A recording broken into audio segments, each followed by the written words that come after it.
بصوا، انا قررت افتح قناه يوتيوب. تقريبا دي مش اول قناه ليا، دي ال 500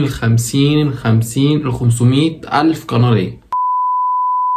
ما تيجي اقول لك البدايه خالص قبل ما اقول لك انا هفتح قناه ايه واعمل ايه، لان انا فتحت 200 قناه قبل كده وحاجات. تقريبا المره دي هتبقى، انا بقول ايه؟ تعالى معايا نشوف هنفتح قناه ايه النهارده. انا بقول ايه؟ انا بنضف وداني وانت شايف وداني طاق. طب ما تيجي النهارده نشوف القنوات اللي انا فتحتها قبل كده ونشوف انا النهارده هفتح ايه. اول حاجه جت من طموحات الطفوله لما كان نفسي ابقى مذيع. حلو، لما كان نفسي ابقى مذيع وابقى مشهور، وكنت شايف نفسي كده زي استاذ عمرو اديب في التلفزيون بالظبط. جت بقى من هنا، فقلت ايه؟ طب ما افتح قناه. فتحت قناه تقريبا من 6 سنين. طب هتقولي ازاي يا عمر انت فتحت قناه من 6 سنين ولحد دلوقتي لسه ما اتشفتش؟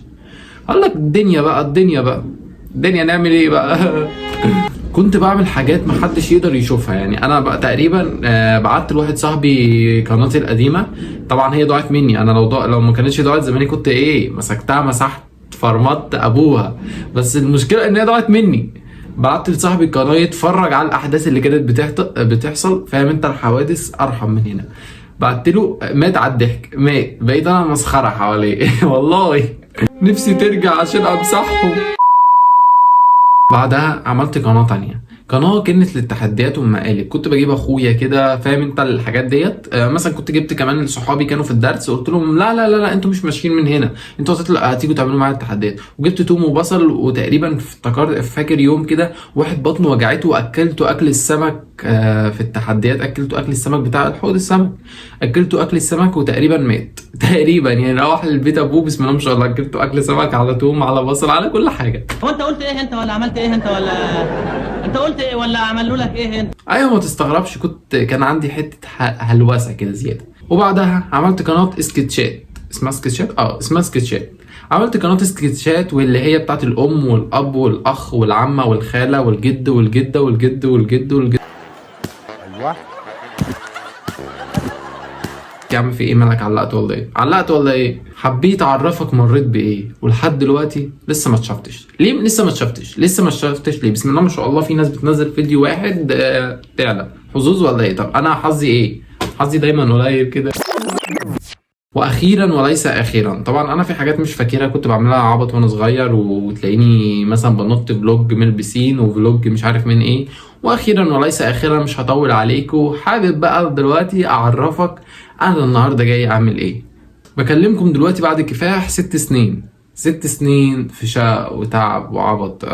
ما علينا، نرجع للموضوع. ومش هضحك عليك ولا هقولك ان انا كنت بعمل فيديوهات مستمرة وفيديوهات مفيش منها 2. دي كانت فيديوهات كلها يا دوبك عاوز تضحك، عاوز تاخد لك هدنة من الضحك، روح اتفرج عليها. ما كنتش بعمل فيديوهات حلوة الصراحة، ولا ان انا كنت مستمر عشان اتشهر. يعني مثلا عاوز اقولك ان انا كل فيديوين في كل سنة بالظبط. وفي اخر سنتين، يعني انا حاسب لك السنين. انا كنت اول فيديو نزلته من امتى؟ من 6 سنين تقريبا، وانا كان عندي 11 عندي 11 سنه. فالدنيا بايظه خالص، الدنيا فل. قاعد بقى انا مرتاح، وقلت لك يا واد يا عمر، طب ما تيجي نفتح قناه تانية. راح بقى تفكيري الزباله جه قال لي ايه؟ قال لي لا ما تفتحش قناه تانية، انت هتفشل، انت هتكرر فشلك تاني. جيت قلت لنفسي طب فيها ايه ما دام انا هفشل واعيد الفشل وافشل واعيد الفشل وافشل واعيد الفشل؟ ما انا ما دام بجرب مش خسران اي حاجه. طيب فجيت بقى قلت ان انا لازم افتح قناه جديده وبقى اعمل حاجه مفيده تفيد الناس. فكك من كل الهزار اللي فات ده، هنفتح ان شاء الله حاجه جديده، تطوير الذات. هنفتح قناه تطوير الذات اسمها بينك وبينك. طب الاسم غريب، الاسم ما سمعتش عنه قبل كده. ايه الاسم ده؟ انا ما اعرفش الاسم جه منين، بس هو الاسم عجبني، بينك وبين نفسك. الاسم عجبني، ما علينا يعني. ولو وصلت لحد هنا احب اشكرك جدا. انا حابب افهمك نقطه بسيطه بس. ما تستبخلش تعمل لايك لحد. هي بتتقال ازاي؟ ما تستبخلش تعمل لايك لحد بيقدم لك محتوى وبيتعب فيه بجد، لان بتبقى حاجه وحشه قوي ان انت اتفرجت وما عملتش لايك او اشتراك في القناه. عاوز اقول لك ان انا كل لايك بيفرحني بجد، بقعد افرح عليه واقعد اتنطط كده، مش قادر اقول لك انبساطي بيه. وكل اشتراك والله العظيم كان واحد صاحبي معايا على التليفون، كنت منزل فيديو، عاوز اقول لك كل لايك بيزداد، شوف كنت بعمل فيه ايه. شاء الله الفيديو الجاي هبقى انزل لكم فيديو رياكشناتي لما الفيديو يضرب باذن الله. الفيديو ده عندي امل ميتد تقريبا، عندي امل ان الفيديو ده يضرب. دمي سم صح؟ ما علينا، عندي فيديو ان الفيديو ده يضرب باذن الله.